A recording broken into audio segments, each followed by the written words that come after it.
Sebrae o convite, a pessoa do Júlio César, né? Esse brilhante evento, o Sebrae e o Sistema S fazendo um bom apoio para o produtor rural. Agradecer a oportunidade.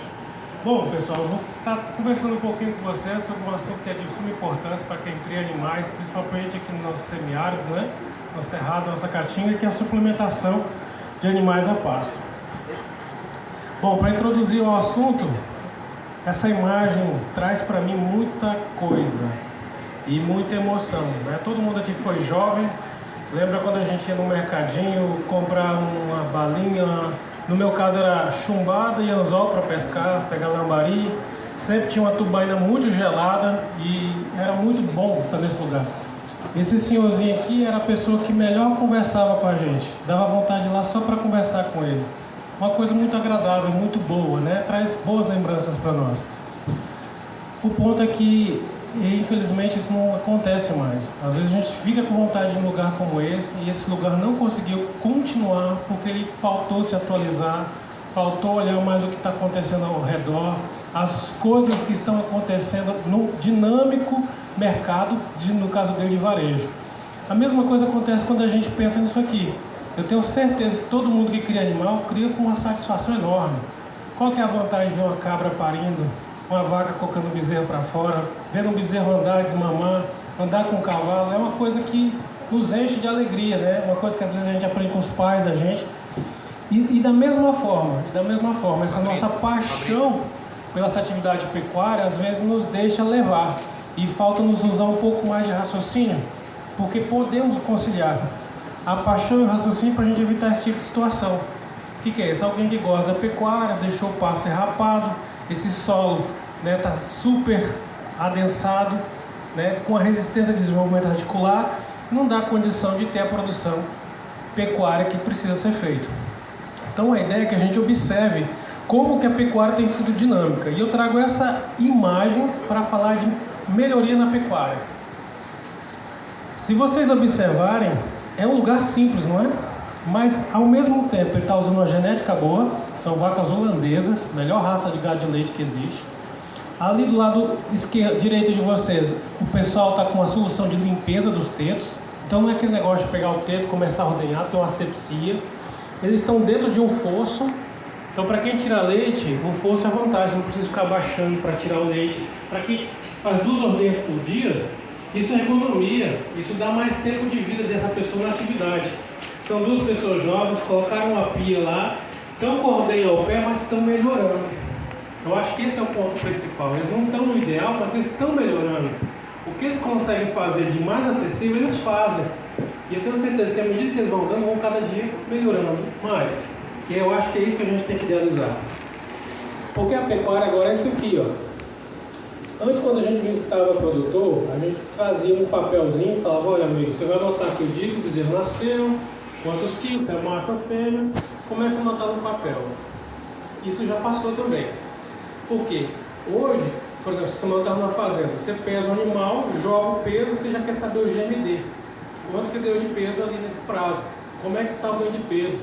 Essa vaca, ela estava parida, ela está desmamando, como é que ela está vazia, será que eu vou ter que ir para o descarte? Então, no curral, a gente já tem que começar a tomar uma decisão. E não dá tempo de fazer isso no papel, tem que ser informatizado. Você tem aplicativo de celular que pode ajudar nesse processo, programas de computador pagos e alguns programas de computador genérico, como o próprio Excel, dá para a gente fazer. Eu sei que é um desafio, né? Nem todo mundo aqui é informatizado, principalmente no ambiente de curral, que está com um monte de animal, suja, está tudo caindo lá. Mas a gente precisa ter essa análise de dados para principalmente acompanhar e ter alguns indicadores da nossa atividade. Pecuária hoje é planejamento. Quem consegue imaginar alguém colocando uma boiada no coxo, uma boiada que aí o custo diário dele está R$23, R$25, depende do período, sem saber se vai dar lucro ou não. Hoje quem vai confinar a galera, ele faz um planejamento. Ele olha a cotação do dólar, como é que está a bolsa de Chicago, quanto que está a produção do milho, como é que está as tarifas. Ele olha todo o cenário antes de definir quantos e como que vai colocar os animais. E nós, mesmo sendo pequenos, temos que utilizar também desse artifício de planejar e observar o que está acontecendo. Para vir para isso aqui, pecuária eficiente. Professor, faz sentido falar de pecuária eficiente quando o coxo está segurado com fio. Faz sentido isso? Faz.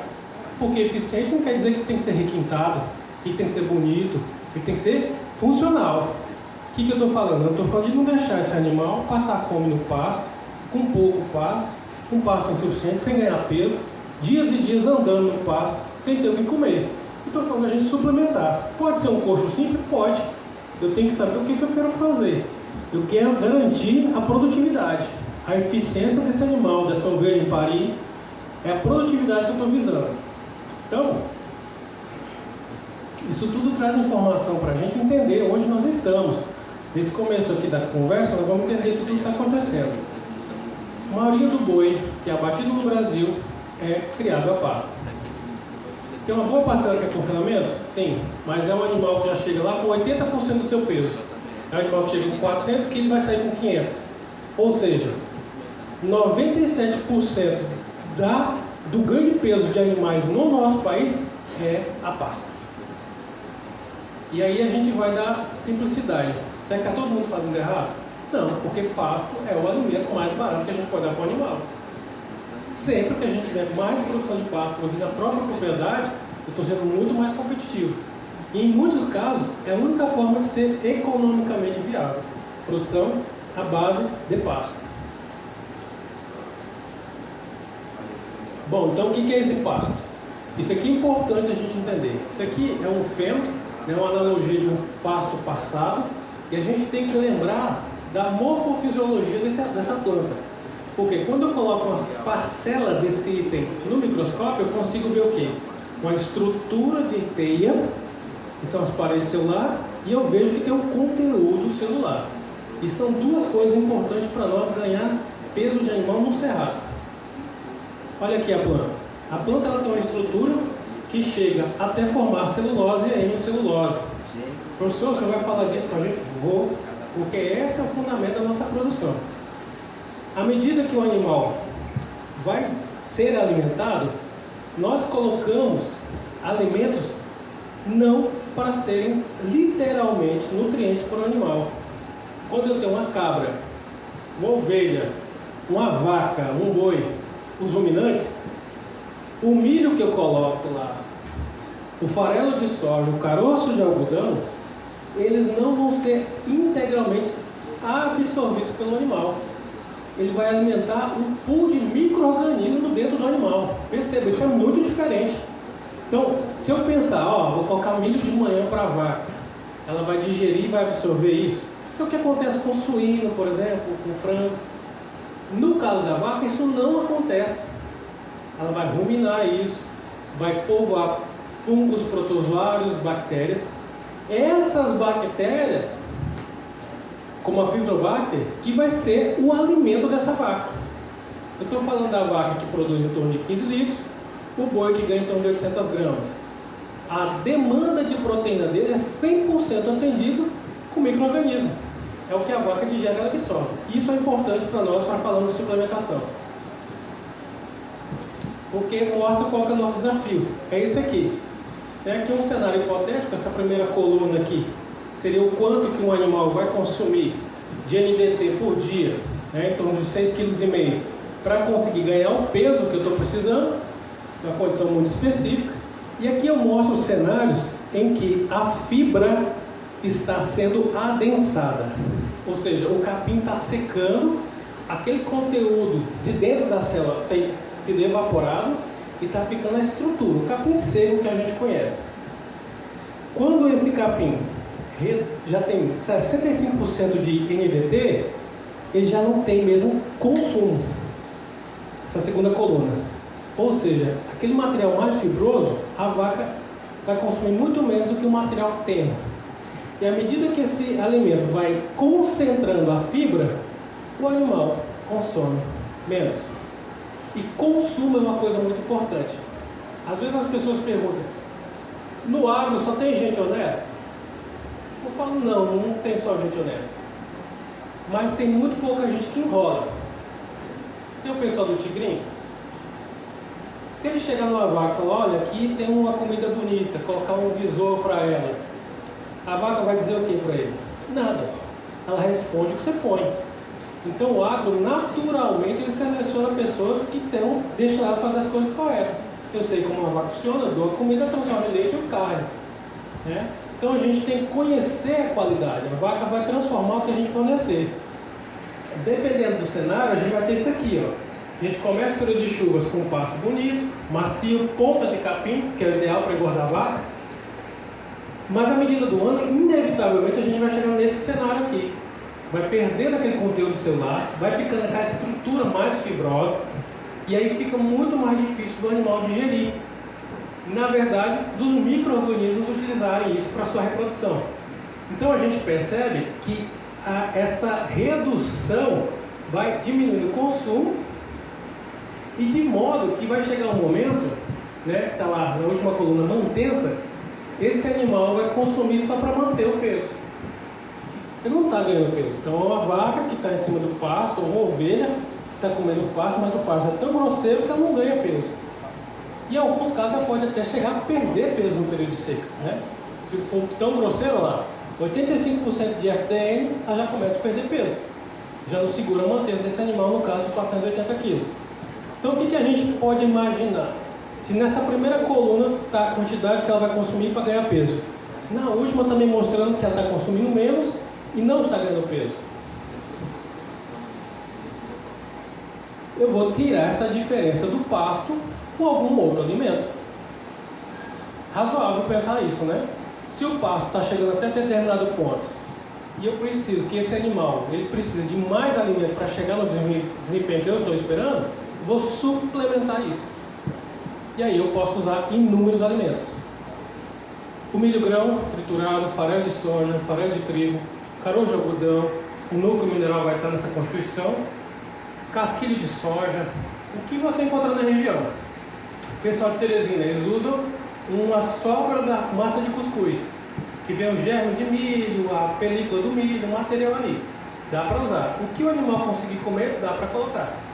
O que a gente precisa ter? Vaca não faz conta, mas ela segue uma conta. Esses 3 kg de NDT ela precisa ter para ganhar o peso.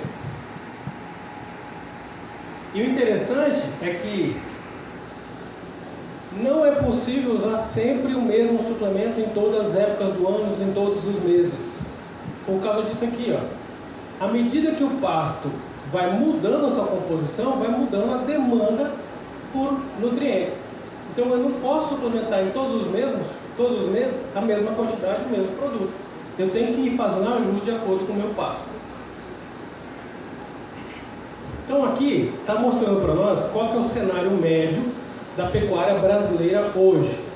O animal nasce 28, 30, 32 quilos, 26 às vezes um Nelore, depende de onde está nascendo, e ele está sendo abatido em média com 17 arrobas, 42 meses de vida. É muito ou é pouco tempo? É bastante tempo, né? Dá para a gente abaixar isso? Acho que dá. Bom, então esse bezerro aí fica aí no período de 1.260 dias. Se eu tentar organizar isso, eu teria aqui uma desmama. Normalmente aí desmamando a passo 9 meses, algo em torno de 175 quilos, é o mais padrão.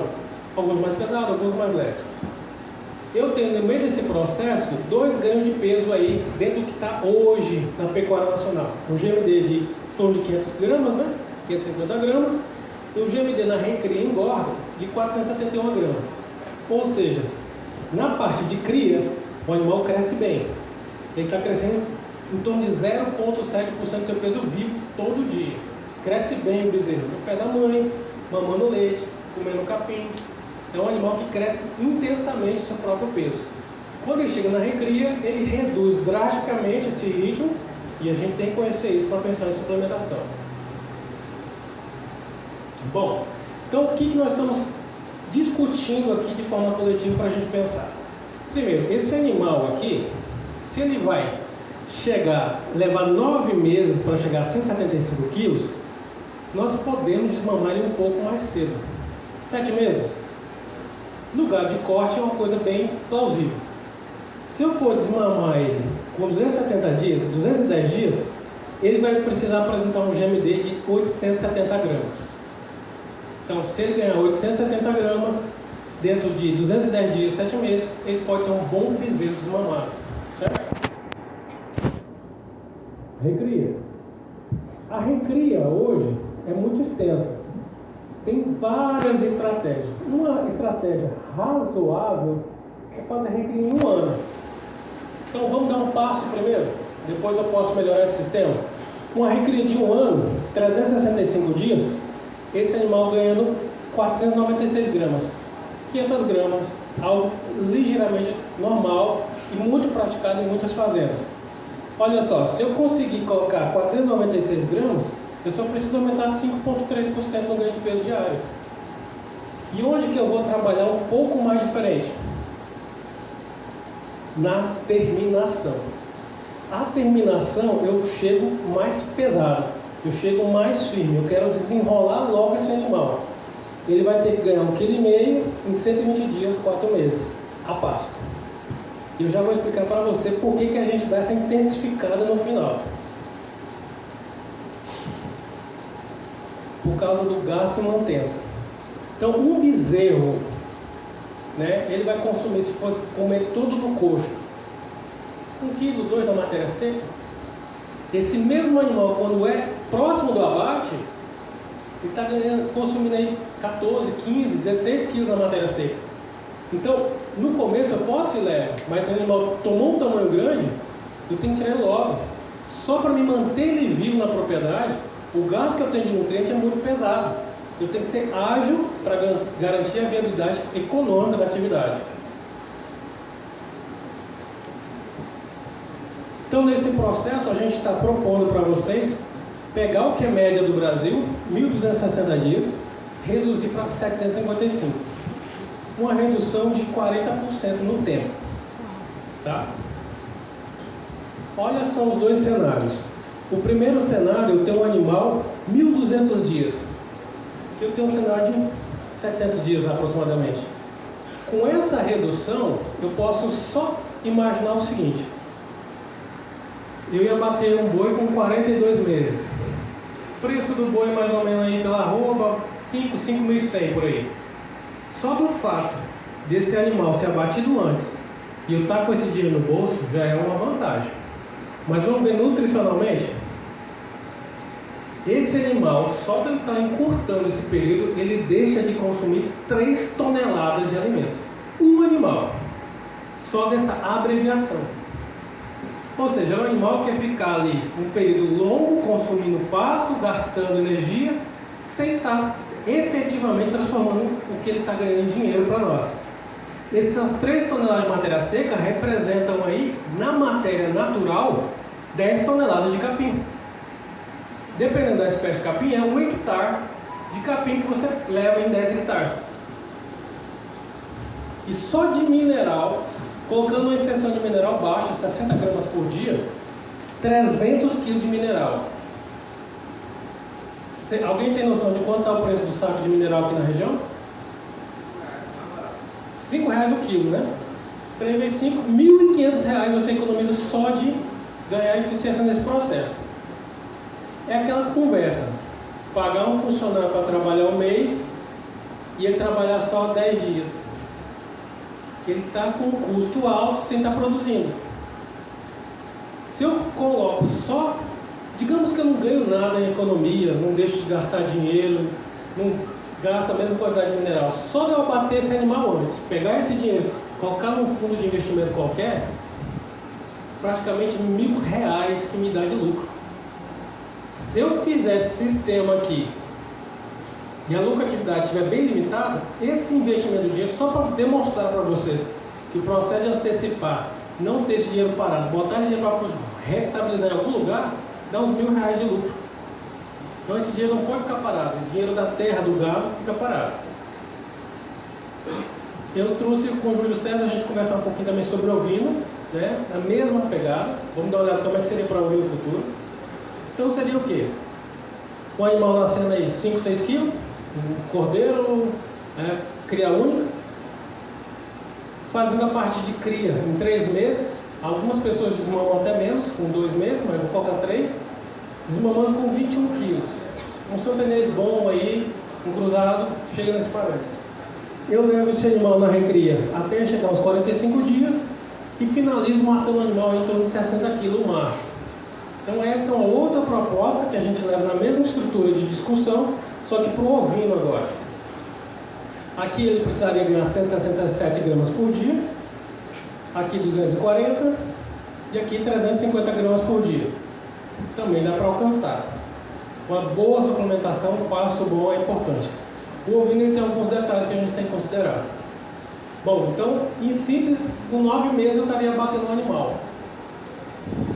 Muitas pessoas confundem a carne do caprino e do ovino e chamam as duas como carne de criação. Já ouviram isso, né? Chama as duas. Por quê? O sabor ali lembra alguma coisa, mas isso é um problema. Porque, na verdade, esse sabor mais forte vem do macho, adulto. É um carneiro de 1 ano e meio, 2. Quando eu mato ele aqui, borrego, é uma outra carne. Sabor mais suave, mais macio. É o que o mercado exige hoje. Teresina está com várias empresas que fazem a absorção de animais inteiros, fazem a terminação e abate, e eles cada vez mais precisam de animal padronizado. É uma reclamação geral a gente padronizar.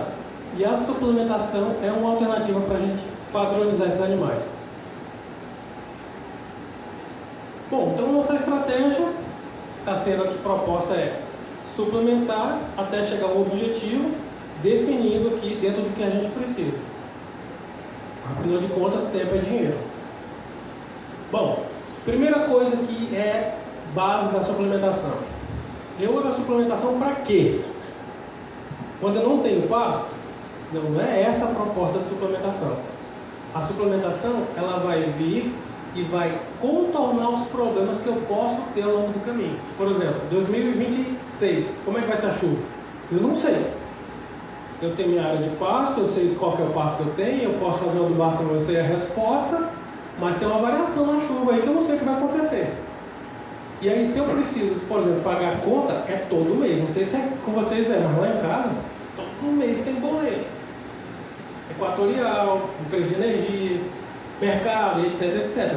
Então a gente tem que ter um planejamento para pagar essa conta. Tem que pensar o seguinte, ó, junho vou bater 10, agosto vou bater mais 10, ter um planejamento, que peso, que padrão, para mim resolver minha atividade de forma coerente. A suplementação, ela pode ser uma ferramenta para isso. Se meu pasto não está muito bom, eu dou uma suplementada. Se está ok, suplemento menos. E vou ajustando de acordo, por exemplo, com o GMD dos animais. Então é uma ferramenta para contornar os problemas aleatórios. E outra, ele vai trazer um pouco mais de eficiência, né? Abreviar todos esses períodos que a gente viu que não é interessante a gente ter abater um ovino com 1 ano e meio, 2, nem tampouco um boi com 3 anos, 3 anos e meio. Bom, então esse aqui é o nosso cenário padrão. Algumas pessoas acham que a gente tem primavera, verão, outono. A gente não tem isso. A gente tem chuvas e secas. É isso que a gente tem. E aí a gente tem isso aqui, ó. A chuva mais pasto. Na chuva a pastagem está melhor, está mais macia, mais terra. Até a composição bromatológica dela é alterada. E a gente tem uma fibra que é muito mais digestível e tem muito mais energia, aquele conteúdo de dentro da célula. Na seca, menos pasto, define o pasto em menor quantidade. A gente tem um pasto de menor qualidade, um pasto mais seco, mais passado, mais fibroso, tem mais estrutura do que conteúdo celular. Na prática, o que isso representa, por exemplo, na bovinocultura? O GMD nas chuvas aí, 250 gramas. Na seca, um GMD estável, às vezes até uma perda de peso. A gente ainda tem muita propriedade que no período de seca o gado perde 100, 50, 30 gramas e não ganha. Então, eu preciso saber o que meu pasto está entregando. Olha, isso é tão importante, porque quando a gente vai no médico, e se o médico não fizer uns exames, não tocar na gente,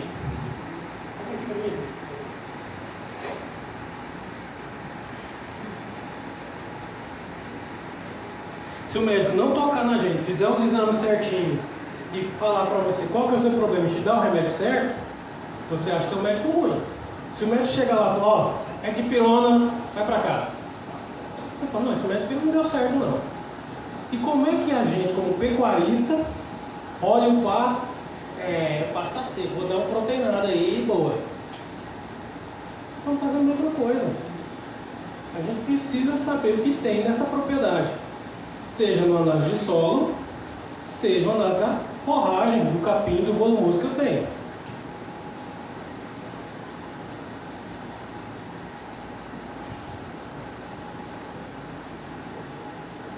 Aqui, uma análise de um cliente, né, que a gente dá consultoria. Esse aqui é o Maranhão, tá? A gente não põe o nome do cliente, mas a gente fala o que é.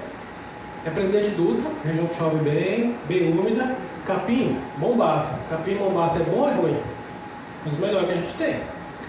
Só que quando a gente fez a análise bromatológica, olha lá a proteína bruta dele. 3,7%. Isso não é nem metade do que o gado precisa para ganhar peso. Uma dieta básica em confinamento, a gente vai trabalhar com 12, 13, 14% de proteína bruta. Ali eu tenho 1/3 ou 1/4 da proteína que esse animal precisa. Esse capim consegue atender? Isso é importante para nós. É um Mombaça, uma região que chove até mais do que onde a gente está. Segundo, fibra. Fibra razoável, uma boa fibra, 68%, e o NDT de 29%.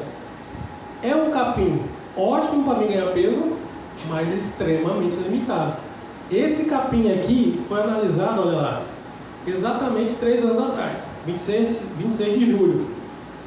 Eu fiz a coleta e mandei para o laboratório. Então mostra para nós a importância de fazer essa análise bromatológica, saber o que a gente tem, porque a gente estima que tem uma coisa e às vezes não é isso que a gente tem. O produtor, ele é formado em nível superior, mas ele imaginava o capim dele com a outra composição bromatológica. E aí aonde a gente erra, né? Aqui a gente fez um outro trabalho, isso aqui já é pesquisa da universidade.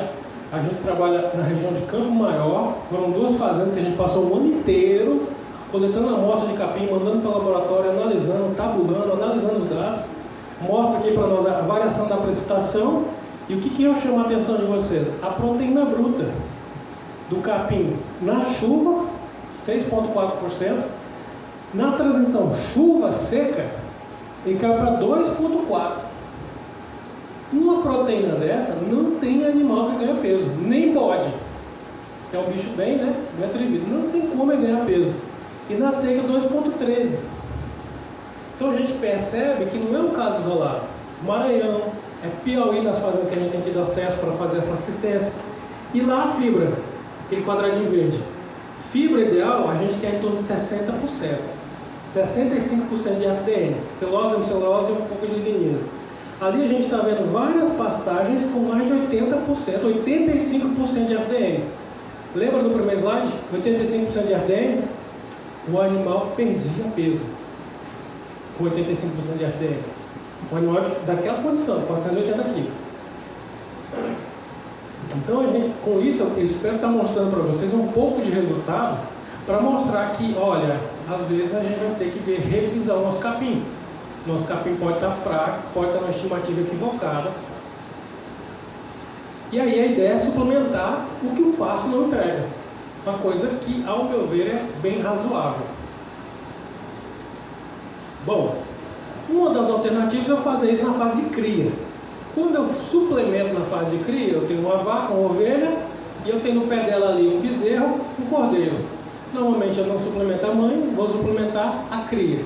E aí é chamado de creep feeding, tá? Se a gente considerar ali as nossas 2 metas, seria dos animais ganharem nos ovinos 167 gramas, nos bovinos 870, o creep é uma solução. Bom, aqui eu vou trazer os resultados de um trabalho que, ao meu ver, foi bem interessante. A suplementação no creep, 5 gramas de suplemento por cada quilograma de peso vivo dos animais. A composição do creep, basicamente energética, 60% de milho, 40% de núcleo, mas chegando a 21% de proteína bruta. E na dosagem de 5 gramas por quilograma. Eles fizeram 2 etapas. Primeiro ele fez creeping, que é o lado de lá, e os animais que receberam creeping, na recria, foram recriados a pasto, sistema brutão, ou recriado um sistema mais intensificado. E do outro lado, os animais que não receberam creeping e também tiveram essas duas chances. Uma parte não recebeu nada de especial e outra sim, uma suplementação bem especial, bem pesada. Vamos ver os resultados. Primeira coisa, o creep feeding trouxe um bezerro mais pesado. Bom, o creep feeding no cordeiro, no bovino, no caprino, ele vai fazer com que essa cria seja desmamada com mais peso. Agora, o que é importante? Se eu vendo quilos de bezerro para um confinador, isso é muito bom. Aqui em Bom Jesus tem a iminência de sair uma usina de etanol. Eu pelo menos ouvi essa conversa aí, bem interessante. Da usina de etanol sai um produto chamado DDG, produto fantástico. Ele é à base de milho, mas ele triplica a proteína, melhora demais o milho, é um produto muito bom. Dá uma chance de começar a ter confinamento aqui na região bem grande. E aí pode ser uma alternativa para nós produzir o bezerro. Para confinar é bom, mas você precisa de uma estrutura, de equipamento, de linha de coxo, um nível de investimento. Para nós que estamos mais básicos, fazer a cria parece fazer mais sentido. Vender o bezerro para o confinador, que eles vão estar correndo atrás dele. E aí a gente percebe que o creep ele deixa um bezerro mais pesado. E para terminar no confinamento, a maioria dos trabalhos mostra o seguinte: um arroba a mais. Então o bezerro saiu do creep, terminou no confinamento, ele entrega um arroba a mais. É o mais recorrente, às vezes até mais do que isso. Agora o que eu acho interessante? A gente avaliar que o pós-desmame, a recria, é fundamental. Em vermelho, mostrando dois grupos de animais que tiveram acesso ao creep e foi solto no pasto normal, sem nada de especial, certo? Deu uma suplementação na fase de cria, soltou no pasto normal. Em azul, os dois lotes dos animais que fizeram o seguinte, ó, receberam ou creep ou não e foram super suplementados. Intensificou. Não sei se alguém aqui já falou de RIP, recria intensiva a pasto. Nessa ideia aí. Tanto é que é do pessoal da APA. Então, esse animal que recebeu creep ou não e recebeu essa suplementação de 10 gramas por quilograma foi morto com 540 dias.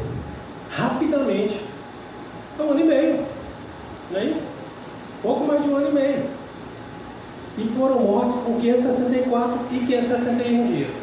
Ou seja, o animal que recebeu creep e o animal que não recebeu creep, mas ambos, quando vão para a suplementação com 10 gramas por quilograma, no final tiveram o mesmo peso. E isso é importante a gente entender. Os animais que vieram ou não do creep, mas continuaram no sistema mais básico, olha lá, 1 grama de proteína por cada quilograma de peso vivo. 1 grama é o básico, né? Um animal 300 kg, 300 gramas, por exemplo. Que na seca, onde o pasto está pior, recebeu 3 gramas, concomitantemente com a terminação, esses animais foram abatidos mais tarde e com uma diferença de peso de praticamente um arroba ali. 30 quilos, um arroba de peso vivo que vai virar a carne, né? 543 quilos, o animal que não recebeu creep, 575 que recebeu creep. Então a diferença está aí. Isso é importante para nós porque a gente percebe que tem trabalhos e trabalhos e que depende do pasto. De forma geral, quando a gente fornece pelo menos 7 gramas por quilograma, a gente tem um arroba a mais. E o importante é que o creep, ele é uma estratégia boa para quê? Para quem vai vender o bezerro no quilo, bezerro de primeira, ou que vai fazer a terminação e recria no sistema não tão intensificado, com a suplementação básica. O que aconteceu? Os animais que não receberam creep, mas que na recria receberam aquelas 10 gramas por quilograma, ele conseguiu ter um ganho compensatório. Ele conseguiu, vamos dizer assim, acompanhar aqueles bezerros que receberam creep. Estão percebendo? Então são duas estratégias que a gente tem que pensar para a gente ter viabilidade econômica. Então numa meta de 869 gramas, que foi o que eu estava propondo para vocês, No experimento ele conseguiu 922, com uma suplementação básica de 3 gramas por quilograma.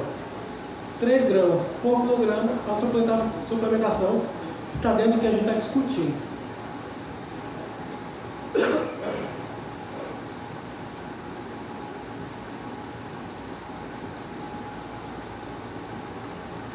Características de carcaça.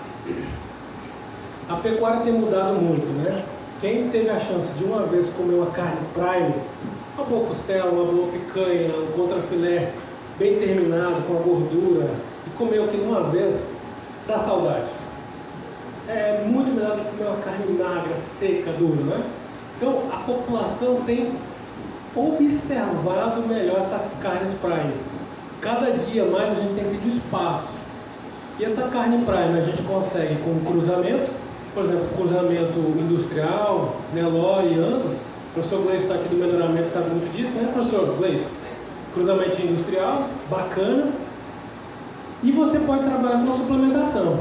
Aqui mostra para nós a área de olho de lombo desses animais, né, muito melhor para os animais que tiveram intensificação na recria, ou seja, aqueles animais que receberam 10 gramas por quilograma apresentaram um desempenho bem melhor, muito mais área de olho de lombo,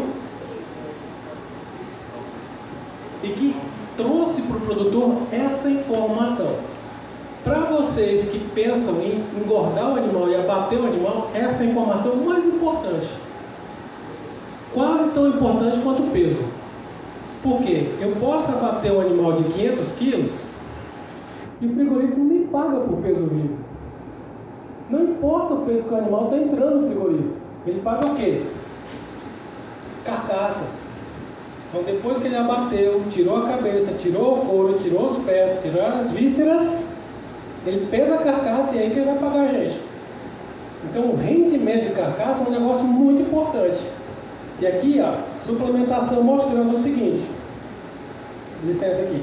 Os animais que tiveram apenas 3 gramas por quilograma na fase de recria e engorda, 52% de rendimento de carcaça.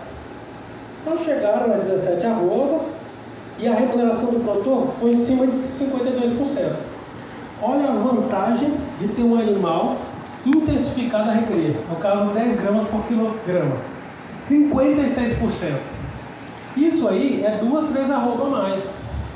2, 3 arroba hoje a mais está em torno de R$900. É o nosso lucro. Dependendo do número de vacas que você tiver, é a sua chance de trocar caminhonete todo ano. É esse rendimento de carcaça. Então, o animal terminado com o mesmo peso, mas que está vindo aqui com rendimento melhor. E rendimento é o que efetivamente o frigorífico paga para a gente, certo? No abate. Aqui uma discussão, né? Os ovinos, eles hoje, os que nós temos, eles não têm estacionalidade reprodutiva. Todavia, a gente tem várias raças de ovinos que tem. Então o que era isso? A ovelha não ficava no cio o ano todo. A gestação dela é de 5 meses, mas ela ficava no cio num momento específico. Então ela dava uma cria por ano. Hoje, no nosso sistema, a gente trabalha em mais ou menos com 3 crias em 2 anos. Intensifica tudo. Todo mundo que ou já teve filho ou conviveu com uma mulher que teve filho, quando amamenta, ganha peso ou perde peso? A mulher perde o peso. A ovelha, da mesma forma, perde peso. Então, uma ovelha, uma espécie que tem um consumo percentual ao corpo mais alto que o bovino, que está preparada para entregar muito mais para a prole, quando eu coloco mais crias por ano, num período, né, menor espaço entre as crias, ela vai ter mais dificuldade de sustentar o score corporal dela. A gente tem que pensar nisso na ovinocultura. As fêmeas são extremamente susceptíveis à toxemia.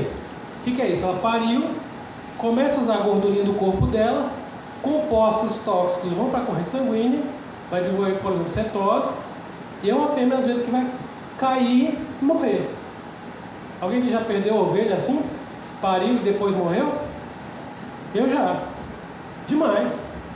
E aí eu entrava com o quê? Com vermífugo, com suplementação, ferro, tentava levantar essa ovelha, benzia, fazia o que dava ali. mas ela entrou num quadro de severa toxemia, ela não voltava mais.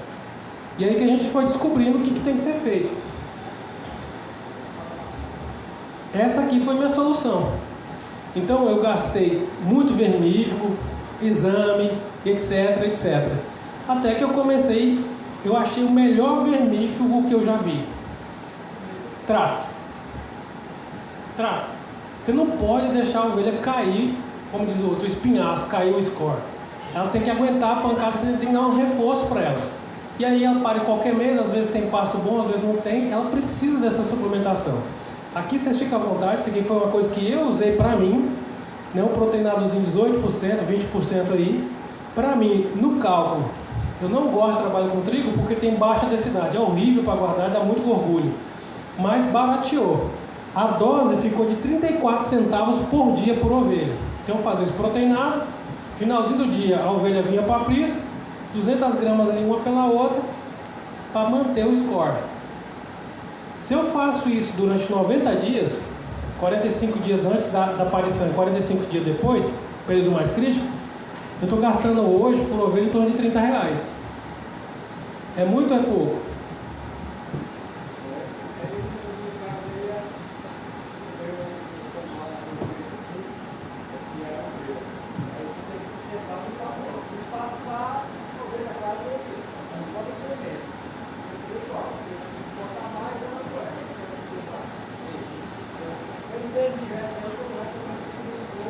Sim. Não pode deixar a ovelha cair. Sim, senão ela também, o pessoal fala de diarreia, né? Mas chama acidose, é isso mesmo. Muita ração vai dar uma acidose ruminal e vai dar defecamola ali, que o pessoal chama de diarreia. Acontece demais, você vai comer muita ureia. Eu trabalhei aqui 200 gramas, para mim não chegou a ter caso de diarreia não, tá? Vai depender do técnico. Só para comparar com vocês, ali ó, é um medicamento que a gente usa para controlar heméria em ovelhas. Chama Bicox. O princípio é toltrazuril. 1 litro dele, 1.200 pila. Eu já comprei mais barato por 800 conto na Casa da Agricultura, que estava perto de vencer. Mas é caro e para heméria é o melhor que tem. Na dose que está na bula dele, é 1,5 para cada 3,5 kg de peso vivo. Uma ovelha de 50 kg tem que dar 14 ml pelo fabricante. Nesse custo, só para mim vermifugar essa ovelha com um medicamento, R$18. Se eu fizer isso 2 vezes por ano, já deu o valor da minha suplementação. Então o que eu estou querendo dizer para vocês? A gente precisa de animal com genética boa, a gente precisa de animal sadio e a gente precisa de animal nutrido. Não adianta você empurrar medicamento se a ovelha está fraca, está magra. A gente tem que levar os três, vamos dizer assim, parelha, junto. A genética boa, manejo sanitário, a gente pode usar outros princípios, o albendazol, que é mais em conta, né? A ivermectina. E uma suplementaçãozinha. Para mim, eu usei lá alho, vários produtos. O que melhor vermífugo para mim foi esse trato, a suplementação a pasto.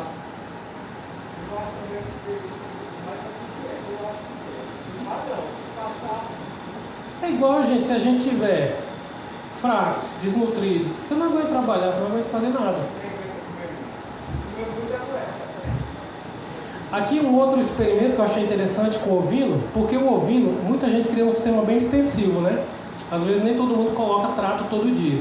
Aqui eles testaram a suplementação em diferentes horários. Uma vez por dia, um dia sim, um dia não, e a cada 2 dias de falha, 72 horas entre um e outro. E aí ele fazia a suplementação de 1% do peso vivo, certo? Quais foram as diferenças? Primeiro, na linha roxa ali, a gente percebe que o animal que recebia trato todo dia apresentou um peso um pouco menor do que o animal que recebia trato dia sim, dia não. E o pior foi o animal que recebeu o trato a cada 12 dias. Ou seja, suplementar 1% um dia sim, um dia não, deu um resultado muito bom. De 18 para 15 quilos, 3 quilos a mais de peso. Aí você tem que fazer o cálculo. Por quanto que eu vendo o peso da ovelha aqui? Paga esse trato a mais que eu estou fazendo? Isso é importantíssimo fazer essa conta.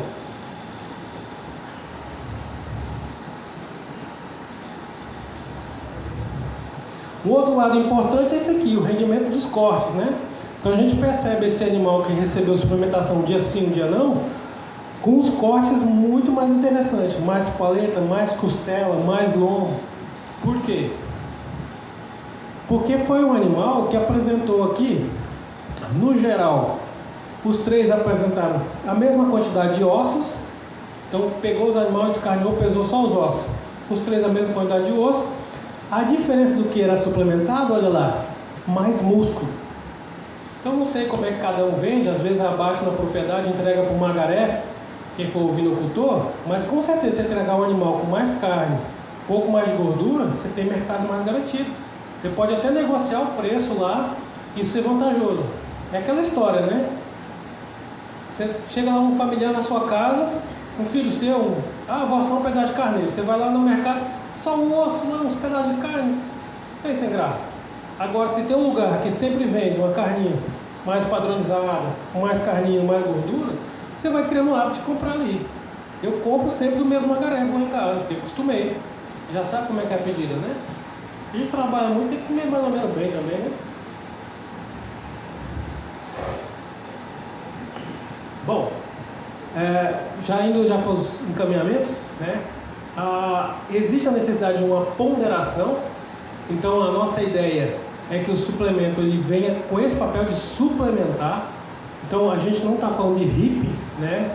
O HIP é quando eu coloco mais do que 1,1, algo em torno de 1,5% do peso vivo do animal em trato.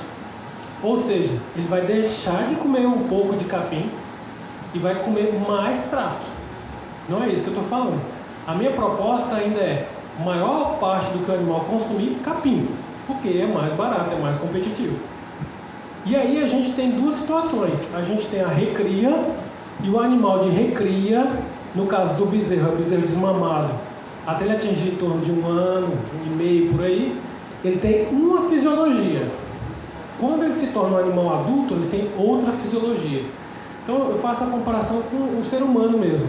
Quando a gente é rapazote, a gente come, mas não engorda. Então ali não adianta você apertar o trato na recria, não adianta se empurrar, que não dá retorno.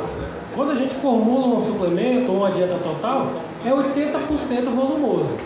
Agora a gente chegou num topo, né? Grossou com gosto e tal, rapaz, qualquer coisa que a gente come engorda. Parece que até o vento segura, né, na barriga da gente. Então isso tem a ver com a recria. É muito mais interessante eu intensificar depois que o animal atingiu a puberdade, para fins de engorda. No caso do bovino, algo em torno de 1 ano e meio. No caso do ovino, quando ele se torna borrego, em torno de 8 meses e meio, 9. Certo? Antes disso eu trabalho um pouco mais grosseiro, um pouco mais tecnificado. Bom, e aí a pergunta que todo mundo quer saber, qual que é o melhor suplemento? E a resposta é: depende. Porque o que acontece? Cada propriedade é uma situação. Às vezes eu tenho lá uma mata de sabiá que tem um tipo de parâmetro, o outro colega é um andropólogo, está numa situação diferente. Lá em casa mesmo, dependendo, nos baixão eu estou com um capim verde, nas partes altas está tudo seco. Então é situação diferente. É o famoso depende. Então, programas de suplementação são definidos para complementar as pastagens. Aqui um cenáriozinho do que acontece ao longo do ano, de janeiro a dezembro, né? Normalmente chove aqui no começo do ano, do meio para o fim do ano aí a gente já tem a situação de seca. O que acontece nesse período? A gente tem um animal aí com peso, por exemplo, 280 kg, e cada animal vai consumir em torno de 840 gramas por dia, por 120 dias, para atingir aí 100 kg de suplemento para ganhar esse peso. O que acontece? 3 gramas por quilograma. Faz sentido eu usar o mesmo suplemento o ano todo? Se eu sei que eu tenho período de chuva, período de seca, eu vou usar suplementos diferentes. É importante, qualquer economia que a gente conseguir é muito bem-vinda. Então aqui a gente tem aqui uma ilustração do que é uma produção forrageira. Não sei se aqui é igual, mas lá em Teresina a gente começa uma chuva boa em janeiro, fevereiro. O mês mais chovedor é março, é esse que chove mais. Abril já vem reduzindo, maio, junho. E aqui a gente mostra o estoque, vamos dizer assim, de capim. Nosso estoque de capim, ele varia ao longo de todo o ano. O O pasto, ele também varia a sua proteína, então a gente tem uma variação aqui em torno de 8%, cai no meio do ano, todos os nossos experimentos têm mostrado isso, a proteína descendo, então esse capim perdeu qualidade no meio do ano, e com a medida que a gente vai voltando a chover, já melhora um pouco a proteína.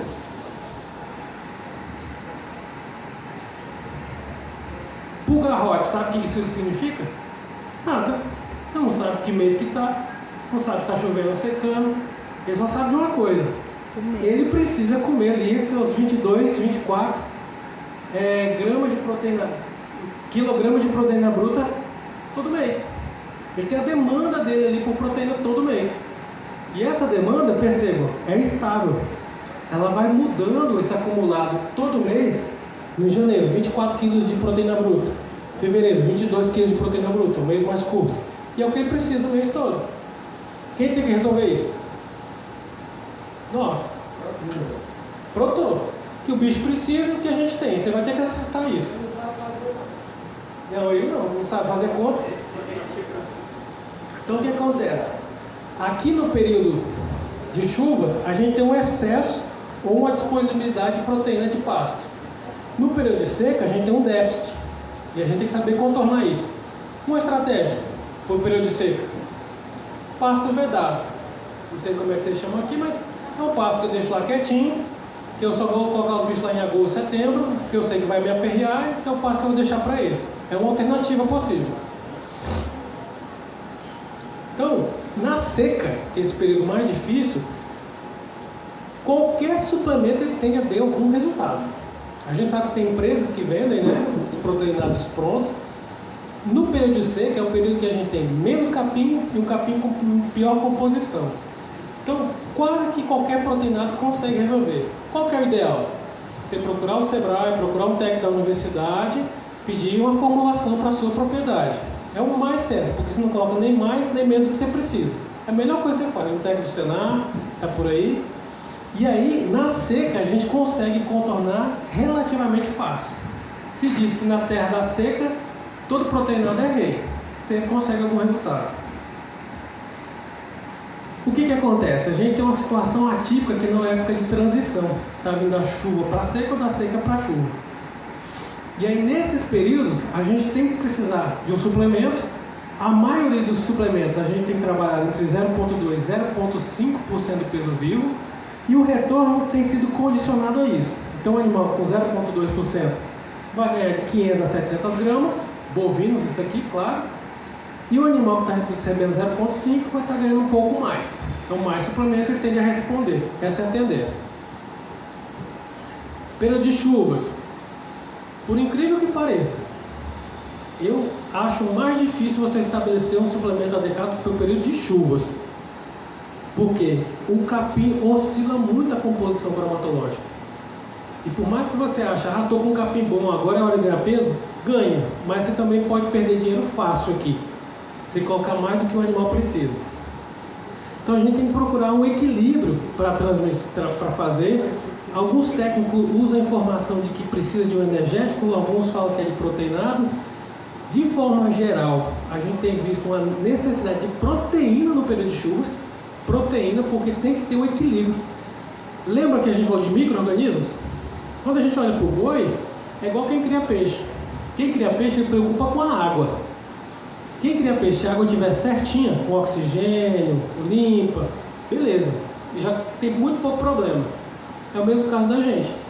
Se a gente tiver, né, um equilíbrio entre energia e proteína, esse animal vai tendo cada vez mais taxa de passagem, vai degradando mais essa fibra, ele come mais e ganha mais peso. E é isso que a gente tem que objetivar, cuidar dos micro-organismos. Aqui alguns resultados, né, que mostram alguns parâmetros para nós, que tem sido trabalhar aí com suplementação mineral, né, com suplementação percentual peso vivo e alguns desempenhos. De forma geral, a gente tem conseguido com mineral ganhos de até 500 gramas, depende do pasto. Quando a gente coloca um mineral energético, a gente já sobe isso, pode chegar até 1 kg. E quando a gente trabalha mineral energético e proteico, a gente garante com maior regularidade esse 1 kg.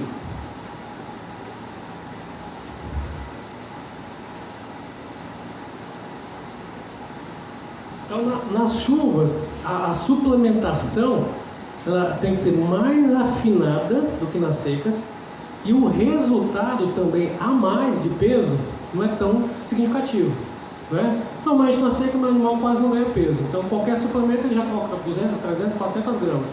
Na chuva a gente consegue aumentar um pouquinho o ganho de peso, mas vai ser algo entre 200 e 300 gramas, certo?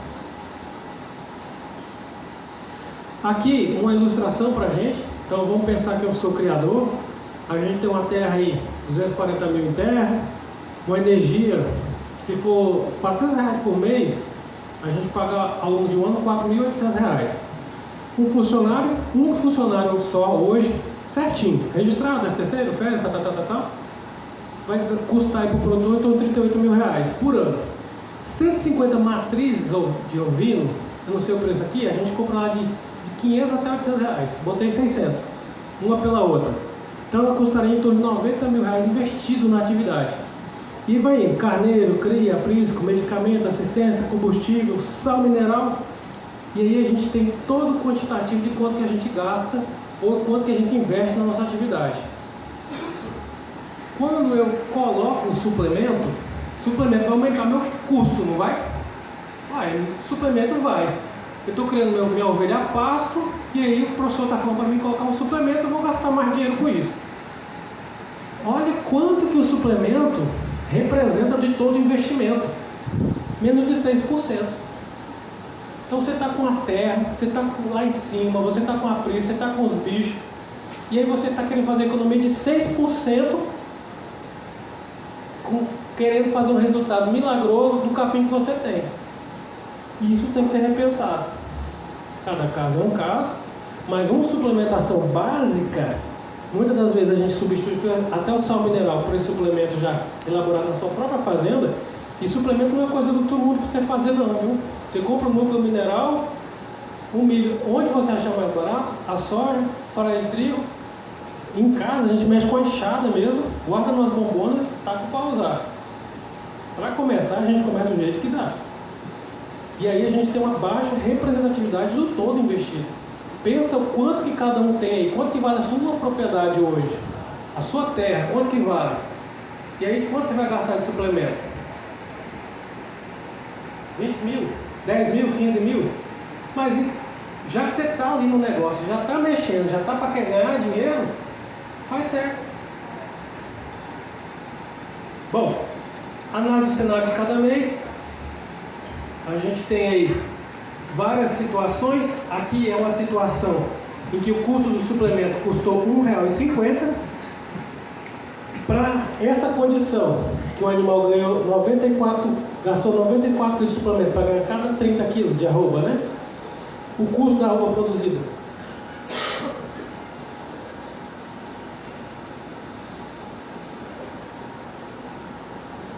O custo da arroba produzida foi 141. E aí ele teve um lucro, né? Considerando uma arroba de 320, isso varia, de R$180. O que definiu se ele vai ter lucro ou não? O custo do suplemento. E aí pode mudar, Floriano é um preço, Bom Jesus é outro, Luçuí é outro, Corrente é outro, né? O preço dos insumos que você vai usar. Se numa situação hipotética o custo da ração do suplemento ficar R$2 por quilo, o custo por arroba produzido também vai aumentar e consequentemente a margem de lucro reduz. Então esse cálculo eu super reitero que vocês façam. Suplementação é uma ferramenta fantástica, dependendo do custo que você vai fazer. Eu não sei se aqui tem associação de criador, algum tipo de organização assim. Tem não, né? A Apicov, eu vou dizer bem, coisa boa acho que a gente pode dizer, né? A Apicov tem um convênio com a do Reino, que é uma empresa que faz farelo de soja lá em Teresina. Então quem é filiado da Apicov vai lá comprar, paga uns R$3 a menos no saco. Ajuda. Então vocês podem pensar essas coisas também, se organizar para comprar mais em conta, comprar de carrada, para ficar mais barato para vocês aí. O segredo é esse aqui, ó. Suplemento ajuda, mas ele também não pode ter um custo de produção maior do que sua margem de lucro, certo?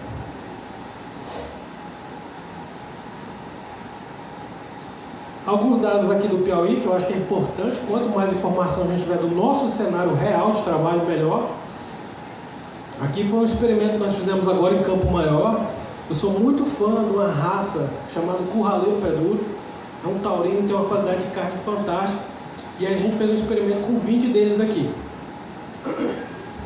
Os animais foram divididos em lotes. Um lote não recebeu suplemento, só o pasto. Lá o pasto era de mimoso. Um grupo de animal recebeu 0,3% do peso vivo. Outro grupo 0,6% e outro grupo 0,9%. Nossa expectativa é que quem recebe mais suplemento ganhasse mais peso. Só que tem um ponto que esse animal vai respondendo, e de repente vai parar de responder. É isso que a gente queria testar.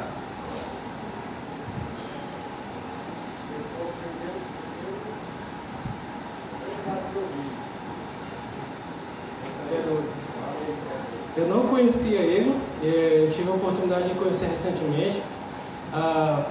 É complicado porque a gente tem a paixão que a gente ama, o bicho que é nativo. Quem tiver, recomendo, tenta preservar, tenta não acabar com ele, é uma raça muito boa.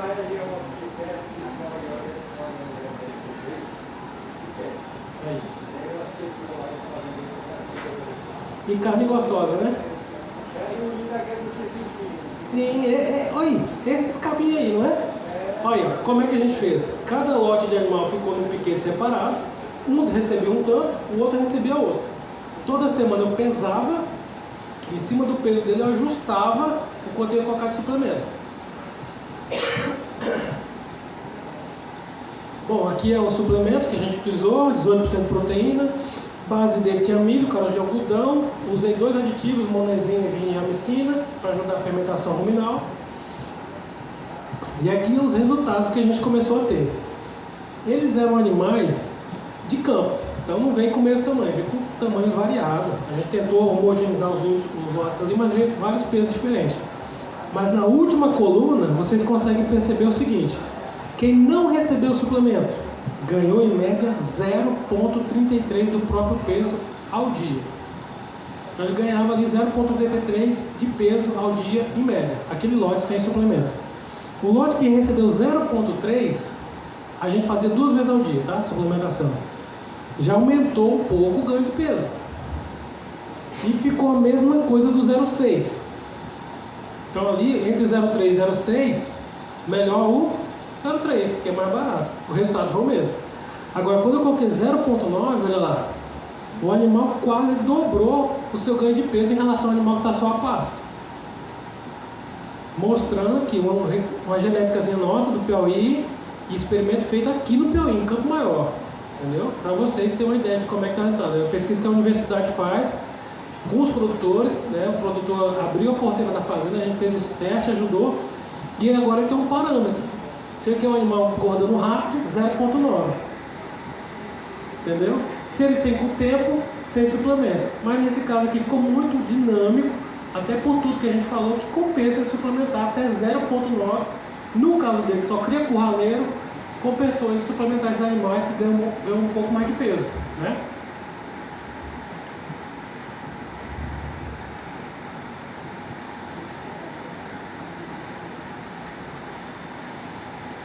Bom, essas aí as imagens, né? Às vezes a imagem fala melhor do que gráfico. Então, um animal magrinho aqui no começo do experimento, 42 dias depois, 56 se considerar o período de adaptação, olha lá como é que está o chassi desse animal. Muito mais negócio, né? Dá gosto de ver um animal bonito desse jeito aí, e principalmente porque a gente fez isso no nosso Piauí.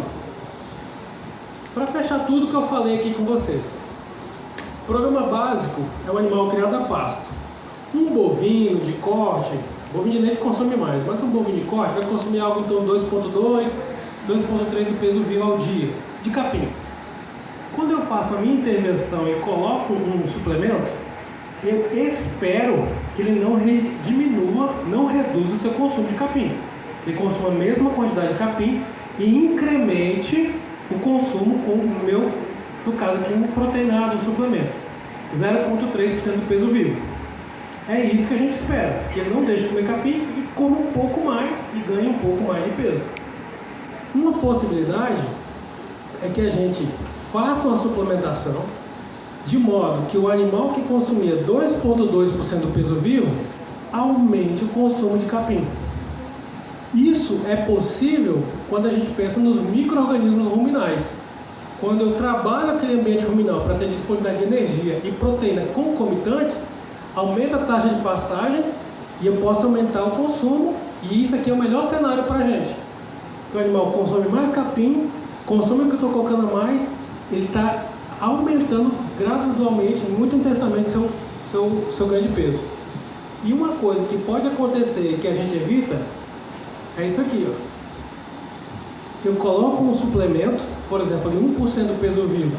Se a dieta não estiver equilibrada, dependendo da formulação do suplemento, ele pode deixar de comer capim para comer o trato, o milho, o soja.